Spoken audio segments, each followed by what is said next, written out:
Toll નાકા પર ટ્રાન્સપોર્ટરનો હોબાળો, નો road નો ટોલના નારા સાથે કર્યો ચક્કાજામ. વાહન માલિકોએ રસ્તાની ગુણવત્તા સામે સવાલો ઉઠાવ્યા. કચ્છમાં ભુજ નજીક આવેલા કુકમા ટોલ નાકા પર આજે સ્થાનિક ટ્રાન્સપોર્ટરો અને ટ્રક માલિકો દ્વારા નેશનલ હાઈવેના અધૂરા કામને લઈને ઉગ્ર વિરોધ પ્રદર્શન કરવામાં આવ્યું હતું. હાઈવે પરના પ્રોજેક્ટની કામગીરી પૂર્ણ થયા વિના જ વાહન ચાલકો પાસેથી ટોલ ટેક્સ વસૂલવામાં આવી રહ્યો હોવાના આક્ષેપ સાથે રોષે ભરાયેલા ટ્રક માલિકોએ રસ્તા પર જ વાહનો થંભાવી દઈને ચક્કાજામ કર્યો હતો. આ વિરોધને પગલે હાઈવે પર ટ્રાફિકની લાંબી કતારો લાગી ગઈ હતી અને વાહન વ્યવહાર થોડા સમય માટે ખોરવાઈ ગયો હતો. વિરોધ કરી રહેલા વાહન માલિકોએ નો રોડ નો ટોલના સૂત્રોચ્ચાર કરીને વહીવટીતંત્ર અને ટોલ કંપની સામે પોતાનો આક્રોશ વ્યક્ત કર્યો હતો. ટ્રાન્સપોર્ટરોનું કહેવું છે કે રસ્તાની ગુણવત્તા અત્યંત ખરાબ છે અને માર્ગ પરના પુલના કામો હજુ પણ અધૂરા છે, જેના કારણે વાહન ચાલકોને ભારે હાલાકી ભોગવવી પડે છે.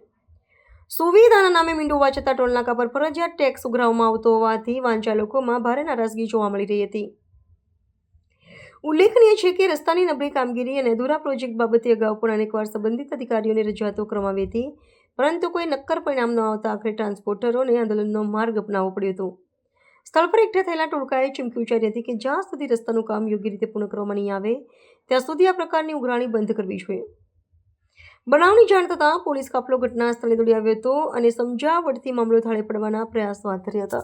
જી, હું રાજેશભાઈ છાંગા, કચ્છ જિલ્લા ટ્રક એનર એસોસિએશનનો કન્વીનર છું અને Shri Ratnal truck owner welfare ફાઉન્ડેશનમાં પણ કન્વીનર છું. આજે તમે અહીંયા ટોલ ટેક્સ વિરોધ નોંધાવ્યો છે, શું માંગ છે, શેના માટે આવે? જી, હવે આજે આ 1100 કરોડનો પ્રોજેક્ટ જે નેશનલ હાઈવે ઓથોરિટી દ્વારા જે કરવામાં આવ્યો હતો કેન્દ્ર સરકાર દ્વારા, તો એ પ્રોજેક્ટની અંદર જીઆર ઇન્ફ્રાસ્ટ્રક્ચર કંપની દ્વારા જે કામ કરવામાં આવ્યું છે એની ગુણવત્તા એકદમ ખરાબ છે. જે વારંવાર રોડ અનેકો વખત આ તૂટી ગયેલા છે, જેના સાક્ષી કલેક્ટર સાહેબ પણ ખુદ પણ પોતે ઘણી વખત બોલેલ છે કે ભાઈ આ રોડની કામગીરી નબળી છે અને એને ટકોર પણ કરેલી છે.